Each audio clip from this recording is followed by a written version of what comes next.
Good morning, Patriots. Welcome to the 271st consecutive Friday meeting of the East Valley R.E.D Patriots. Thank you for your presence here today. It's absolutely great to have a dedicated group of Patriots here this morning to send a shout out to those 228,000 deployed service members we have watching our six around the globe. So I think that a hooah would be very much appreciated by those guardians of our freedom. What say you? Hooah! Let me hear that again. Hooah! Thank you, thank you. I want to take this opportunity to introduce to you our staff back here that provides you with this great buffet breakfast each and every Friday.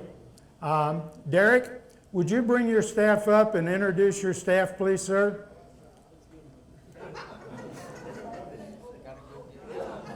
Corral them. All right, this is our cashier, waiter, Tara.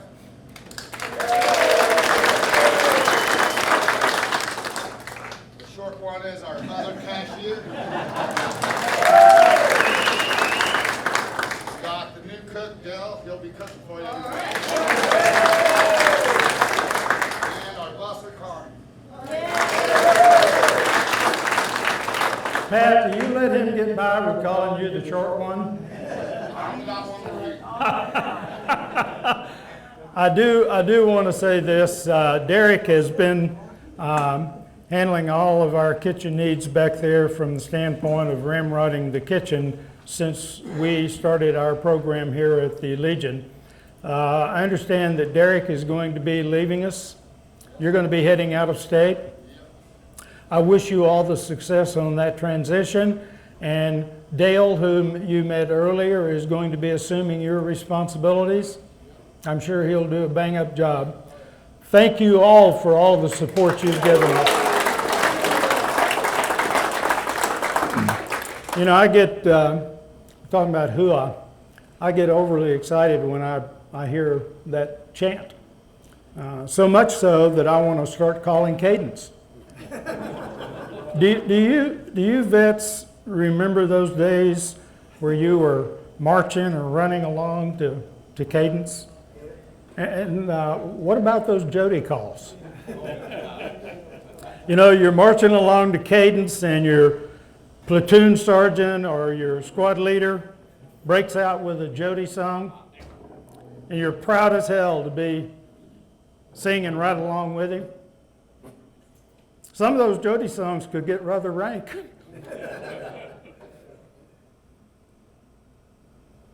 That's just in the Army.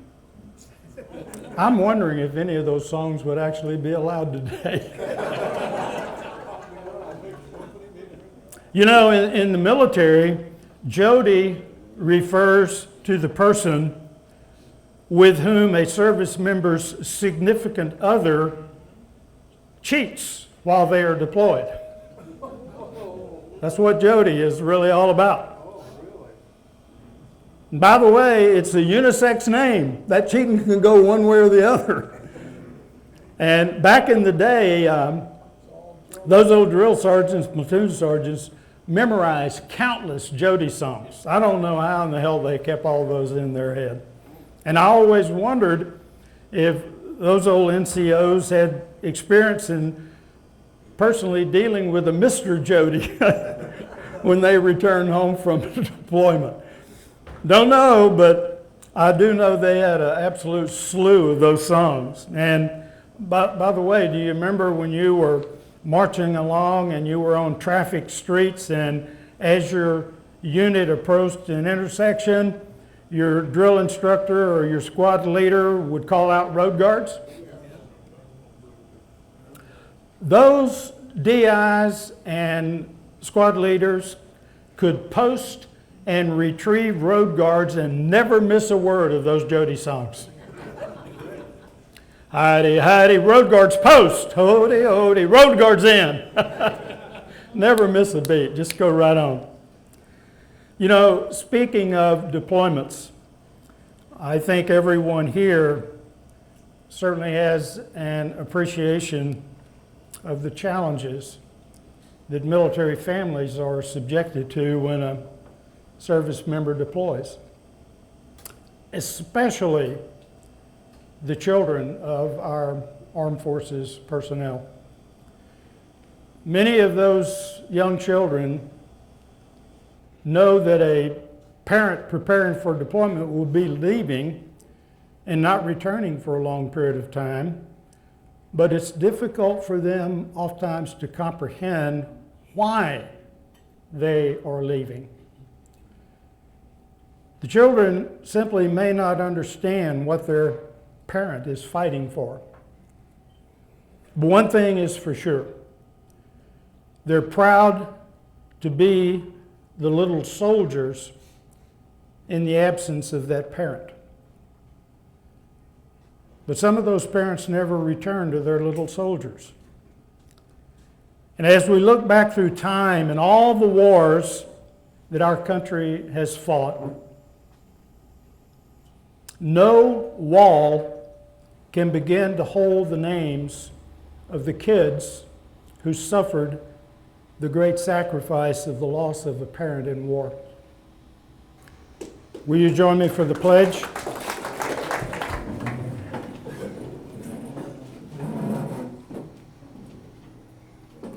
I pledge allegiance to the flag of the United States of America and to the republic for which it stands, one nation under God, indivisible, with liberty and justice for all. Thank you.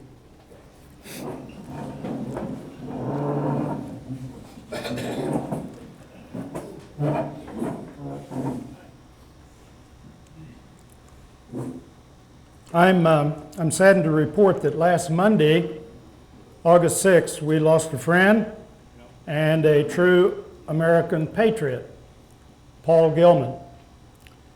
You know, Paul was a proud and longtime member of this Red Friday Patriots group, and he thoroughly enjoyed attending this program. He was a staunch supporter of our Red Friday mission. Only 3 weeks ago, this past July, Paul's family had a fabulous celebration for Paul's 90th birthday. Many friends and family in attendance, to include many of you here today.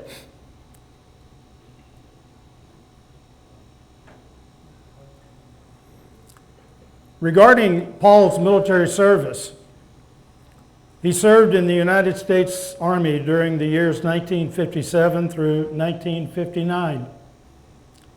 Following ROTC training and graduation from Lehigh University, Pennsylvania, at the age of 23, Paul enlisted and immediately entered Officers Basic Leadership Tactical Training at Fort Eustis, Virginia, home of the United States Army Training and Doctrine Command. Upon completion of training, he was assigned as a transportation officer in the Transportation Corps, and he attended officer transportation training. The Transportation Corps is responsible for moving supplies, troops, and equipment anywhere on the globe via trucks, rail, air, and sea. During his military career, Paul was frequently assigned temporary duty as an instructor to train personnel on transportation topics and to provide mission support for field training exercises. Included in his temporary duty assignments was instructing at the United States Naval Academy and the German Naval Academy. Paul was truly an officer and a gentleman, and without question, a devout American patriot. Let's focus on a few highlights of Paul's Red Friday participation.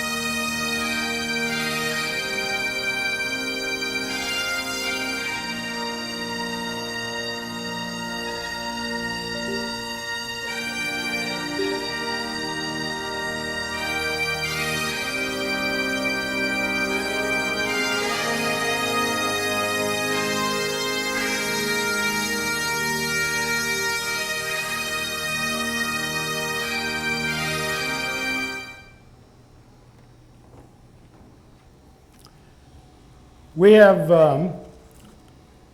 some of Paul's family here today.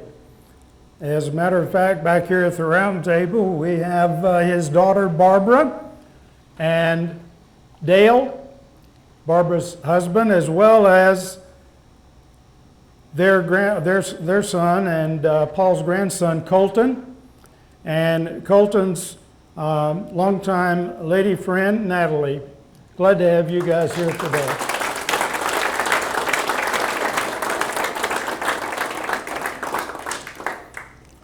Also, we have a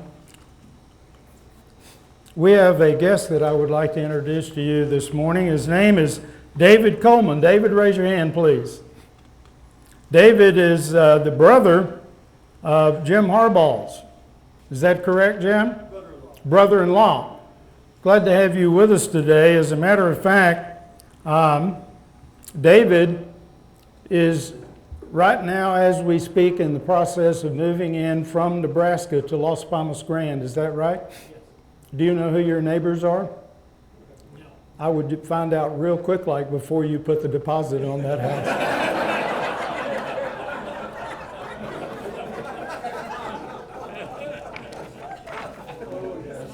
Also, I want to recognize Jeff Williams, who is here with Mom and Dad. Raise your hand, Jeff. Jeff's been with us several times before.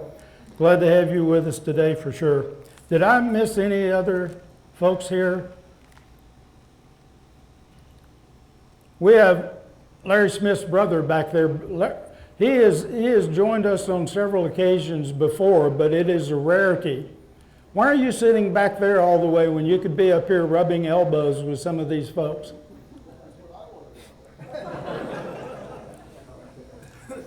You know, a few years back, Hank and I took a long-awaited vacation to New Delhi, India. Flying out of the Dallas-Fort Worth International Airport, and when we got to the gate at DFW Airport, we were surprised to learn there were 400 passengers booked on the flight, most of whom were citizens of the Republic of India. Now, Dallas, Texas to New Delhi is a long journey. It's a 19-hour flight, and it was jam-packed with all those passengers. Not a seat was empty. Well, it was not until after takeoff that the flight attendants discovered something unusual for an international flight of that duration. And when the attendants started going through their preparations for the meals, they found that only 200 meals had been loaded for the flight. So the airline had bungled big time, and the crew was in a fix.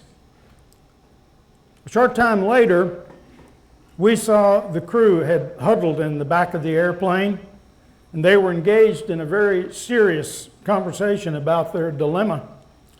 And we could overhear some of that discussion, and it was quite apparent that they were rather distraught. However, one smart flight attendant had an idea. A couple of hours into the flight, she made an announcement, and you could tell her voice that she was very nervous.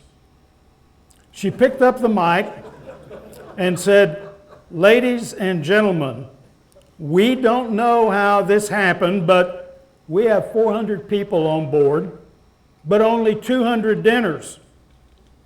Anyone who is kind enough to give up their meal to someone else will receive unlimited free liquor for the duration of the flight." 6 hours later, an attendant made the next announcement. She picked up the mic and said, "Ladies and gentlemen, if anyone wants to change their mind, we still have 180 dinners available."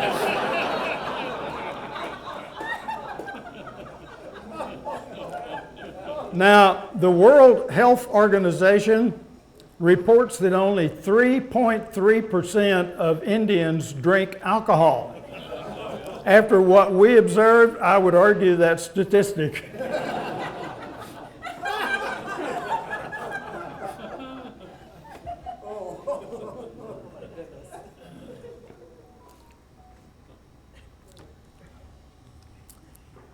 Have you folks ever given any thought as to just how enormous and complex the United States Department of Defense is today?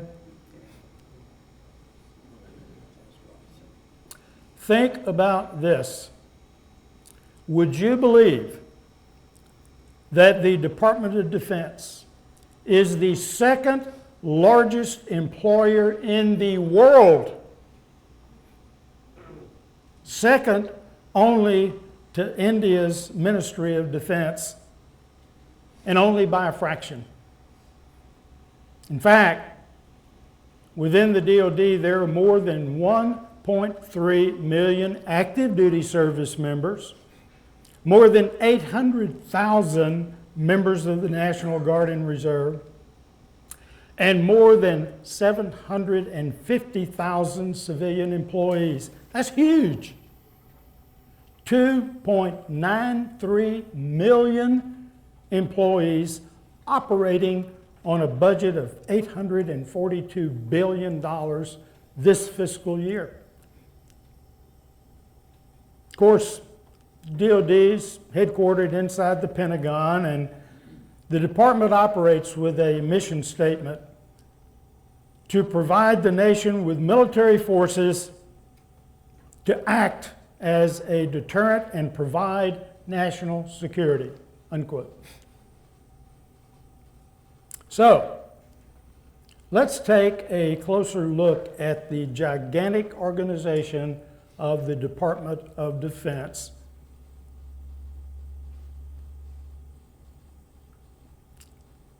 The executive departments include the agency's Secretary of Defense and the Deputy Secretary of Defense, with direct line reports that include the Office of the Inspector General of the Department of Defense, the departments of the Army, Navy, and Air Force, the Joint Chiefs of Staff, and the Unified Combatant Commands.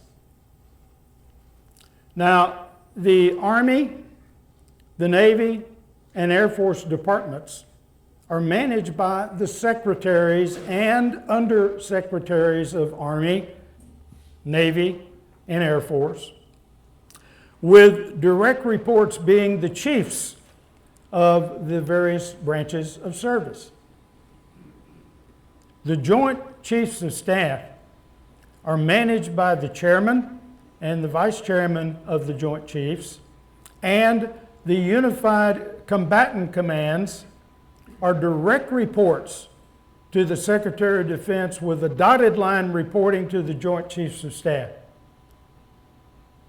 You'll notice a list of Unified Combatant Commands.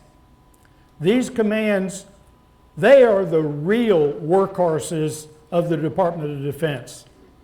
These are the groups that are holding down the forts and patrolling the skies and the seas around the world. Combatant commands are joint military commands that control military forces in both war and peace. They're made up of units from 2 or more branches of the United States Armed Forces, and they carry out ongoing missions as directed by the DoD. There are 11 Unified Combatant Commands, which are either geographic or functional in nature. The combatant commands include the Geographical Defense Commands of Africa, Central, European, Indo-Pacific, Northern, and the Southern Commands. The other combatant commands include Cyber, space, special operations, strategic, and the Transportation Command. Then, as you further review the Department of Defense organizational structure, you'll notice countless numbers of defense agencies. 18 agencies currently, as well as Department of Defense field activity groups, of which there are currently 9. Now, all of these DoD agencies and field activity groups report directly to the Deputy Secretary of Defense or the Undersecretaries of Defense or the Assistant Secretaries of Defense or other specific officials.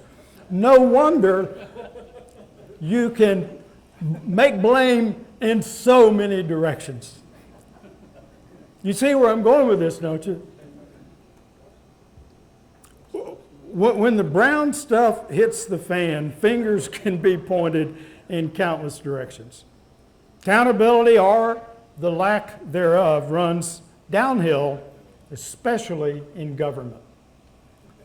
Now, some of the 18 defense agencies include the Defense Contract Management Agency, the Defense Health Agency, the Defense Information Systems Agency, the Defense Intelligence Agency, the Defense Finance and Accounting Service, Defense Logistics Agency, Defense Threat Reduction Agency, the National Geospatial Intelligence Agency, the National Security Agency, the Central Security Agency, and the National Reconnaissance Office.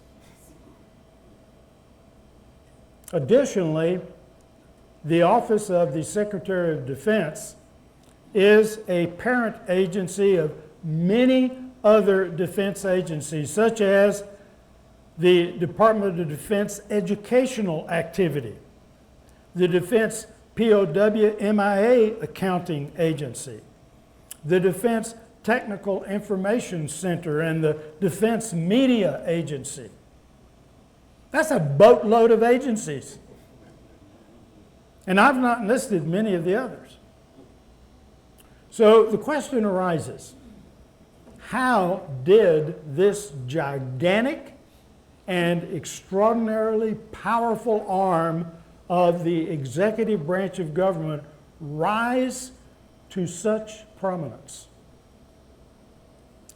Well, it all started as a result of one of the first actions taken by the First Continental Congress, September 1774, which was to recommend that the colonies begin defensive military preparations.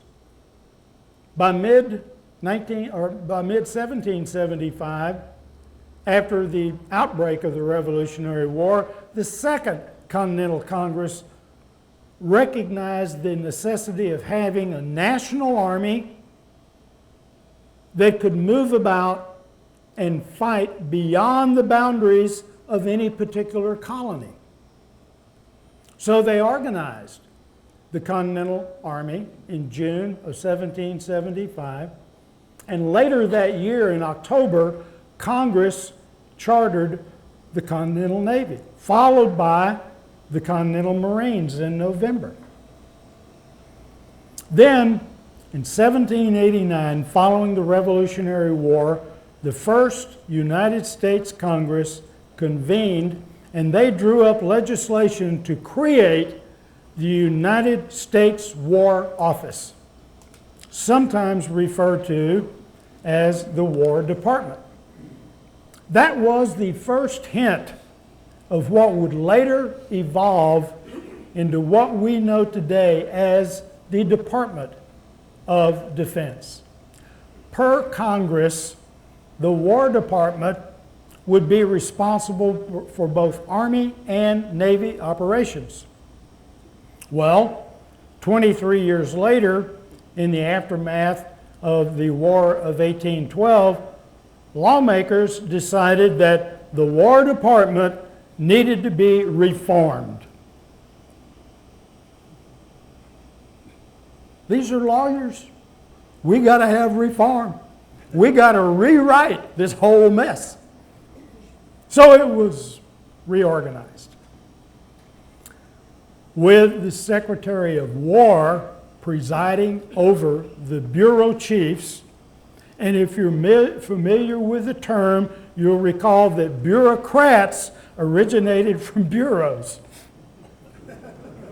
Then a half century later, with the start of the Civil War, the United States War Department received expanded duties, including the recruitment and the training of 2 million troops from both the regular Army and the volunteer force. Another chain of command was responsible for handling wartime operations. And by the end of the Civil War, the War Department also found itself in charge of freed slaves and refugees, and the War Department was responsible for supporting new governments in the southern states. Well, over the following decades, there would be many changes in command structure, staffing, and basic organization of the War Department, all the way up until the end of World War II, when the most significant changes would begin. The National Security Act, 1947, brought about big changes. The act created a unified command, then known as the National Military Establishment. Congress heavily debated how to structure this post-World War II military in America and what place the military hierarchy should have. They debated whether there was any danger in giving the executive branch of government too much authority over the armed forces. You see, in 1947, the War Department was divided into the departments of the Army, Navy, Air Force, and a new Secretary of Defense, a civilian, would oversee the service secretaries, who were also civilians. But the changes were not long for this world, because in 1949, President Harry Truman pushed the National Security Act Amendment into law with his signature. The entity then known as the National Military Establishment was redesignated as the Department of Defense as of 10 August 1949. 75 years ago. The National Security Act Amendment of 1949 clarified exactly how much power the Secretary of Defense has over the various branches of military service, and the amendment better defined the overall chain of command. Since then, a few refinements in the Department of Defense have taken place. In fact, the Defense Reform Act that was written in 1958 was in part needed to address the requirement of civilian control over the military. Under that particular Reform Act, the chain of command starts with the President as Commander-in-Chief, under whom the Secretary of Defense, Chairman of the Joint Chiefs of Staff, and the combatant commanders follow. There is no military command exercised by the Chairman of the Joint Chiefs of Staff. And as a presidential advisor, the civilian control of the military issue was addressed. Today, the Department of Defense is run by the Secretary of Defense, operating as a cabinet-level position, reporting directly to the President of the United States. The Secretary of Defense is appointed by the President with the advice and the consent of the Senate. And the Secretary of Defense has authority, direction, and total control over the DoD. So, the official date of the creation of the Department of Defense may be a bit misleading for some folks, as our nation really has always had an entity that operated in a similar capacity. But the road to the DoD as we now know it has been a long and winding road.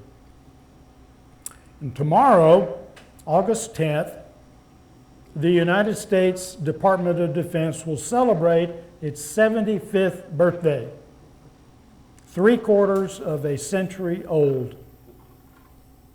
The date marks the day in 1949 when the National Security Act was amended to rename the National Military Establishment as the Department of Defense.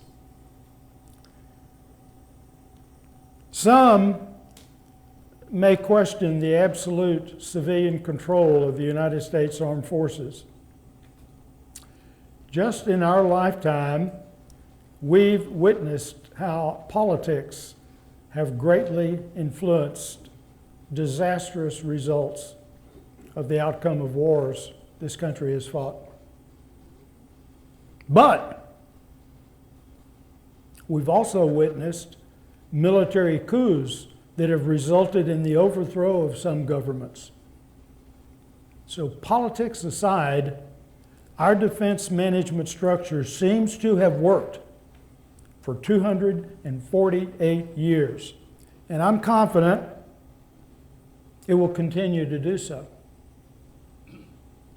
So I suppose that we can all wish those 2.9 million employees a happy birthday, but I'm still struggling to understand exactly what the National Reconnaissance Office actually does.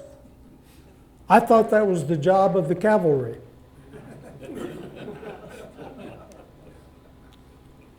Can't do Happy, anything because you guys are here. happy birthday, DOD.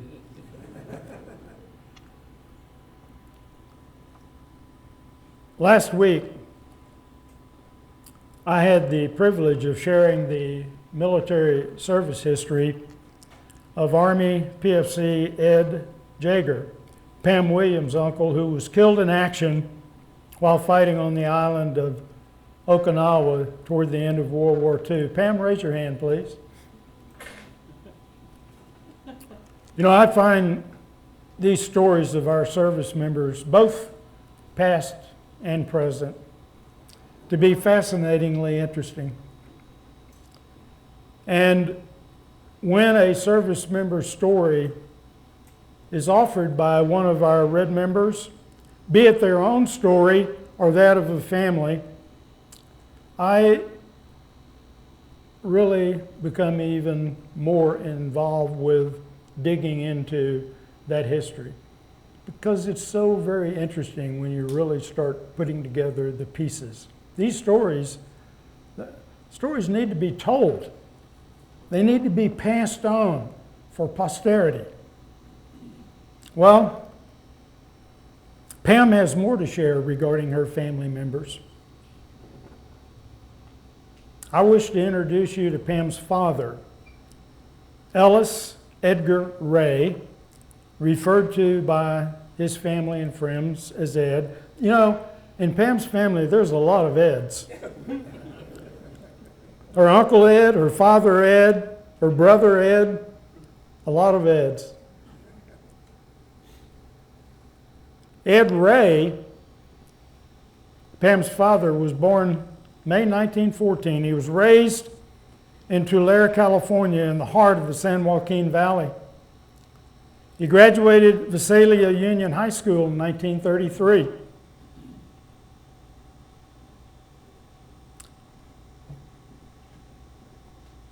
He went to work for his brother's service station in Visalia. He worked there for 5 years, through 1939. Then he was hired by Southern California Edison Company as a junior lineman. Gainfully employed, earning a decent wage.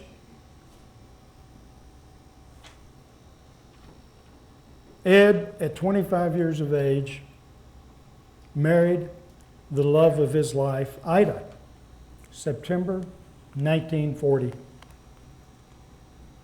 Less than 2 years later, 26 June 1942, Ed received notice from his local draft board for induction screening with a report date of 9 July 1942. 2 weeks later, 24 July 1942, at the age of 28 years, Ellis Edgar Ray was inducted into active service in the United States Army Air Forces at Camp McClellan near Sacramento, California. Ed was ordered to basic training at Camp Crowder in Missouri. Now, Camp Crowder received most of the Army's Signal Corps recruits, each of whom spent 3 weeks learning the basics of soldiering, to include drill and ceremony, equipment, clothing, tent pitching, first aid, defense against chemical attack. They were taught the articles of war, basic signal communications, interior guard duty, military discipline, and rifle marksmanship.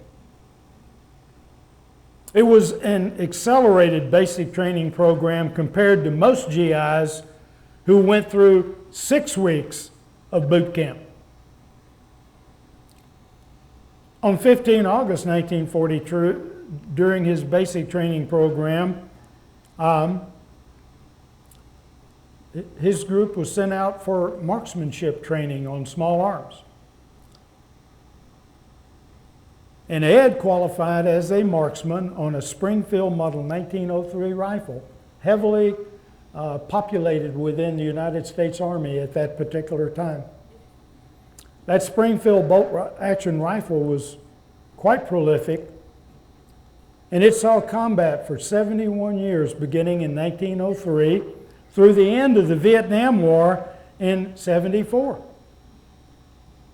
In its latter years of service, that Springfield served primarily as a sniper rifle. During the weapons familiarization training, Ed also qualified as a marksman on the caliber .30 machine gun, the bayonet, and the 4.2-inch mortar, all of which were essential instruments of war for our ground forces. So, upon completion of basic training, Ed remained at Camp Crowder, and he was ordered to a 16-week Midwestern Signal Corps school with a report date of 31 August 1942. Now, by early 1942, the first soldiers that were starting to arrive at Camp Crowder Signal Corps Replacement Training Center were trained in 40 different military communications specialties. 40. These involved radio, radar, telephone operations and maintenance. And in addition to the Signal Corps training, Camp Crowder also trained Medical Corps soldiers and ground force troops. As a side note, a large 2,000 capacity prisoner of war camp existed within the greater Camp Crowder. The POWs were mostly Germans, and they worked within the camp, learning trade skills such as butchering, auto mechanics, baking, and laundering. Well, Ed's civilian employment as a lineman with the Southern California Edison Company contributed to him satisfactorily completing the Signal Corps Wire Communications course, 14 November 1942. He earned qualification as a skilled field wire chief. General Military Occupational Specialty Code 595. And a specific MOS of 238, which is a telephone and telegraph lineman. Now, if you're not familiar with the responsibility of a telephone and telegraph lineman back in that War II era, believe me, they had some of the most demanding and toughest jobs and more dangerous duty jobs in the military. A lineman installs, repairs, and maintains permanent and semi-permanent military telephone and telegraph wire systems. They locate sites for telephone and telegraph poles, wires, they erect poles, they climb poles, they string and they splice wires. They provide static protection and they set up guys and braces. They correct the causes of short circuits and they splice broken lines. They locate, erect, and maintain field telephones and switchboards. And they operate heavy line construction equipment such as earth boring machines and pole jacks and derricks and winches.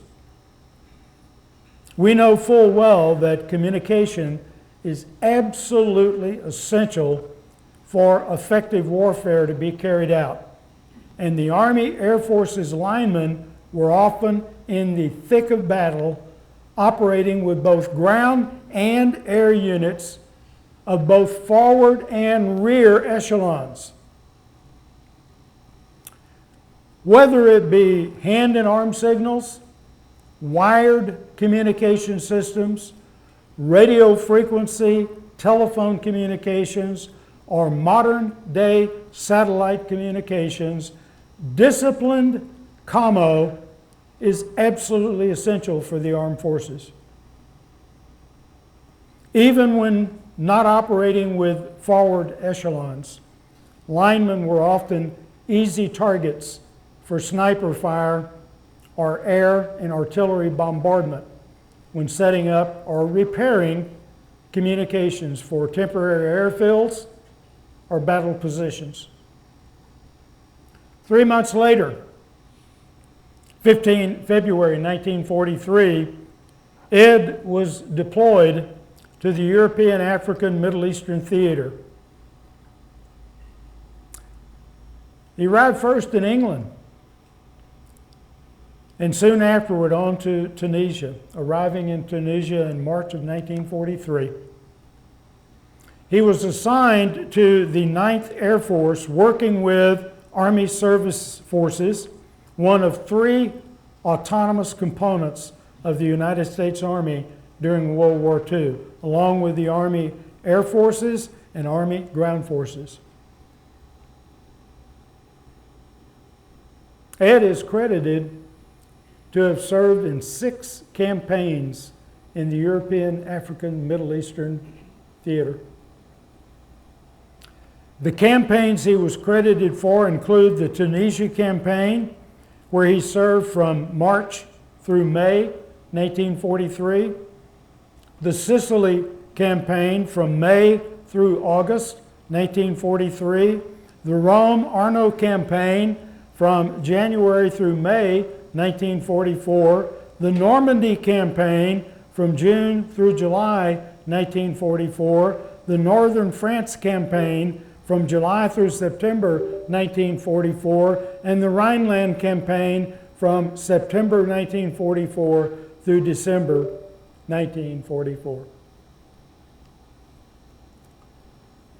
The 9th Air Force was the tactical arm of the United States Army Air Force in Western Europe from 1943 to the end of the war in 1945. In fact, the 9th was actually born in North Africa toward the end of 1942, after the United States invasion. The 9th provided air support during the decisive Battle of El Alamein, and using B-24 Liberators, the 9th also targeted Axis shipping and installations along the North African coast. By early 1943, the 9th Air Force had expanded its capabilities with the arrival of additional fighter and troop carrier groups in the Mediterranean. Equipped now with P-40s, the 9th fighter groups operated alongside British forces, while the troop carriers supported ground forces and facilitated air evacuation of casualties. Now, while in Tunisia, the GIs must have been authorized a little R&R because there's not a lot there to entertain troops. But you know, there is a pyramid in Tunisia at the mausoleum in Dalgo. We know for sure that Ed and a few running buddies were there, and they got free rides on camels. That's Ed, second from the left. I think he looks rather comfortable on that humpback, don't you? I'm told that those 4 linemen later commandeered those camels, and they used them to run wire because their jeeps kept bogging down in the sand. Have you ever heard the saying, adapt, improvise, and overcome? Leave it to a GI to get it done. So with the success in Tunisia, the 9th Air Force turned its focus to the upcoming invasion of Sicily. The B-24 groups served in attacks on Italian targets and airfields in Sicily, and the stage was then set for the Sicily campaign, with additional B-24 groups from the 8th Air Force reinforcing the 9th Bomber Command. 9th Air Force, which, by the way, was initially conceived for tactical support, transitioned to England to become the American Tactical Air Force for the Normandy landings. This shift involved the transfer of all their assets and the establishment of the 9th Bomber Fighter Group. Now, as June 6th, 1944 approached, codenamed D-Day, the 9th Air Force took center stage in supporting ground troops. Fighter and bomber groups covered the beaches, providing essential air support during the Normandy landings. General Patton relied heavily on the fighter bombers for flank protection, solidifying the 9th Air Force's crucial role in ground operations. After securing the Normandy beachhead, the 9th Air Force continued supporting ground forces during breakouts. Fighter bombers played a pivotal role in countering German counterattacks, notably during the Battle of the Bulge, which began in mid-December 1944. Now, in the Rhineland, 9th Air Force Group flew airborne parachute and glider units during Operation Varsity, the Allied assault over the Rhine River. Operation Varsity was the single largest airborne drop in history. Ed served with the 9th Air Force during each of those campaigns. He served 23 months in theater, and on 9 January 1945, Sergeant Ellis Ray departed the European theater, returning to the U.S. on 20 January 1945. Ed was assigned to the 467th or 462nd Army Air Forces base at Camp Bell, California. Ironically, it was not until his return to the States that Ed qualified as a sharpshooter with an M1 carbine rifle on 9 March 1945. The carbine served the Army beginning in World War II through the Vietnam War. Ed was stationed at Camp Bell for 5 months until his separation on 8 September 1945. Ed served a total of 38 months on active duty, 23 of those months in theater. Ed had accumulated 87 points on the Army's Adjusted Service Rating Score, allowing him to be honorably discharged under the demobilization policy in effect at that time. Now, if you're not familiar with it, the point system called the Adjusted Service Rating Score had the objective of achieving equity in the demobilization of service personnel during World War II. Personnel were given 1 point for each month of military service. 1 additional point was given for each month of overseas service. Each battle star decoration earned the soldier 5 points, and personnel were awarded 12 points per dependent child, up to a maximum of 3 children. Initially, a total of 85 points was needed for eligibility. Soldiers who had earned that number of points were to be demobilized as soon as transport back to the United States was available. Women in the Women's Army Corps were eligible for demobilization with 44 points. During the term of his service, Sergeant Edward Ray earned the Army Good Conduct Medal, the European, African, Middle Eastern Campaign Medal with 6 Bronze Campaign Stars, and the World War II Victory Medal. Ed immediately went back to work with Southern California Edison Company, and he and his wife Ida later brought 2 children into the world, son Ed Richard Ray, and later daughter Pam Ray. Ed Ray remained with that power company in various positions until his retirement in November of 1975, and in January 2011, while still residing in Visalia, Edward Ray passed away at 96 years of age. He was buried in the Ray family plot at the Visalia Cemetery. Ellis Edgar Ray, Tech Sergeant, United States Army Air Forces, veteran of World War II. Pam, may I have you come forward here, please?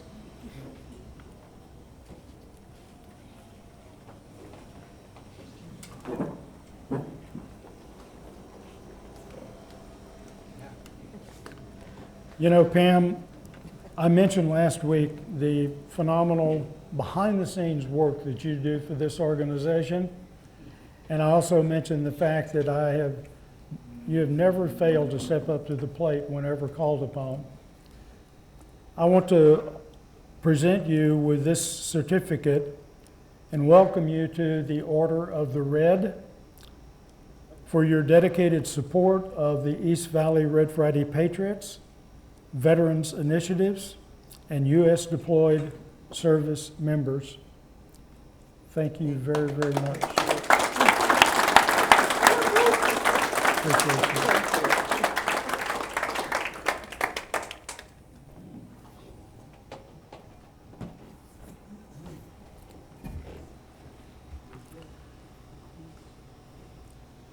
I have a couple of announcements. Earlier this week, I emailed our entire Red member base announcing the creation of a YouTube site for our East Valley Red Friday Patriots. And the intent in creating the site is to allow our winter residents to stay abreast of our program during their absence, and to allow our members who are homebound a means of joining us. Additionally, the site will serve as an outreach program to share with our out-of-state friends and relatives. All that is required is that you simply go to the site, click on subscribe, click on the video that you want to watch, and that's it. It's that simple. Now, this offering does not come without a lot of work. You've noticed that video camera. Larry Smith is hauling in here, setting up back of the room. You've noticed this audio monitoring system up here, that we've got another individual that is responsible for that.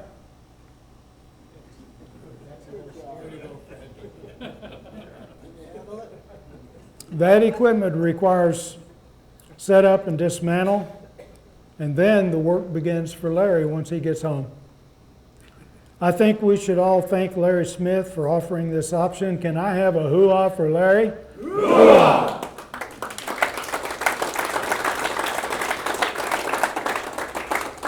I encourage you. Well, Fred is going to be doing the audio monitoring to ensure that the quality of the audio associated with the video Oh, let me turn it on. that you're going to be previewing on the YouTube site. So they all have important jobs, to say the least. If you have not done so already, I implore you to go to that YouTube site. I gave you the link in the emails. Go to that YouTube site, subscribe, check it out. Send it to friends, send it to relatives as an outreach program, and let them become familiar with what Red Friday program is truly about. Now, last week I also announced that we've received notification from the East Valley Veterans Parade Association coordinator requesting that organizations wishing to register for this year's Veterans Day Parade must submit their applications very promptly. That parade will be taking place on Monday, November 11th. But unless we know how many Red members have volunteered to participate, we can't register. So if you do wish to participate in the parade this year with our group, please let me know promptly. I would be most appreciative of that. To our first-time guest, David, thank you for joining us today. Really appreciate it. Wish you all the success on your transition to Las Palmas Grand. And I hope that you're going to be joining us again frequently. And to all of you, let's not discount the importance of this mission. That is to remember everyone deployed. Y'all have a wonderful weekend. Thank you.